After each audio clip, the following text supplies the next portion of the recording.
is Rhonda Hubbard, and this is my husband, Jim. We manage and operate the harvest, production, and marketing activity of Kruzof Fisheries, LLC, and J&R Fisheries. Jim is the captain of this 59.5 by 24-foot wide freezer longliner and catcher vessel that harvests halibut and groundfish from the Canadian border in southeast Alaska to the Bering Sea. The Kruzof predominantly fishes 5,200 miles offshore. The fishing method on the Kruzof involves anchoring 2 to 4 miles of line to the bottom of the ocean floor with baited hooks attached and spaced 42 to 48 inches apart. Depths to the ocean floor may range from 300 to 2,400 feet, depending on what I am fishing for. Each end of the bottom line is set with an anchor attached with a lighter line to a buoy and a floating flagpole to mark the ends of the set gear. The Kruzof is equipped with a Mustad auto baiting system which automatically cuts and baits each hook as the vessel is in motion setting the long line. Depending on the fishery, season, and location, herring, squid, pollock, mackerel, salmon, or cod are all used for bait. Based on my judgment of the fishing grounds, tides, and weather, I will leave the gear in the water for 2 to 5 hours with hopes of attracting our target species. In this case, it will be sablefish and incidental catches of red rockfish. When the gear is ready to haul, the flagpole and bag are manually brought aboard. The line to the anchor is then laced through 2 heavy-duty turning plates of steel, known as a hauler. After the anchor is aboard and put away, we begin hauling the ground line of baited hooks.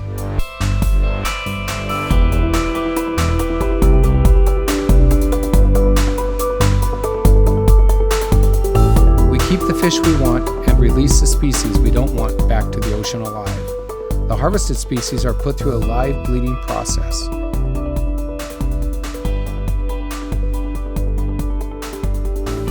Headed, gutted, cleaned, and size sorted.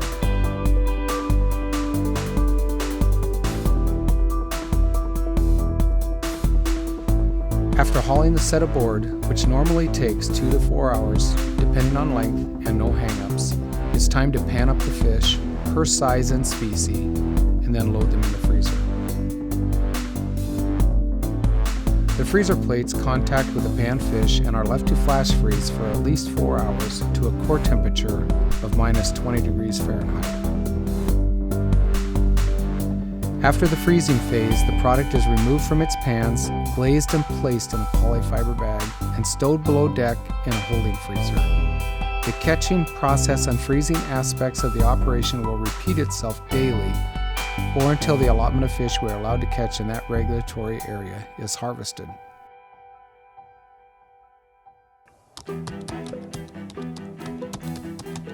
During the fishing trip, Jim is consistently monitoring and analyzing his set areas, bait usage, and production figures. Along with selected crew, he spends ample time documenting information in designated logbooks, daily production, and landing reports that are required by state and federal agencies for management and enforcement purposes. While fishing and just prior to its offload, I have communicated with the vessel several times via sat phone and email, gathering catch information on the trip. With this information, I make preparations with shipping companies and logistics services and prepare a detailed offload plan for the vessel that meets specific orders for a variety of domestic and international customers. Depending on the sales channel, our product may ultimately end up in seafood counters at grocery stores, be reprocessed into a fancy smoked product, or shipped direct to people's homes, to local farmers markets, or be featured on the menus of higher-end restaurants.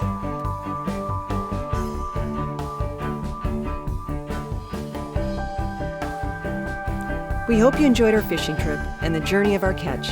If interested in receiving our product, you are welcome to contact us via our website at jrfisheries.com. See you there.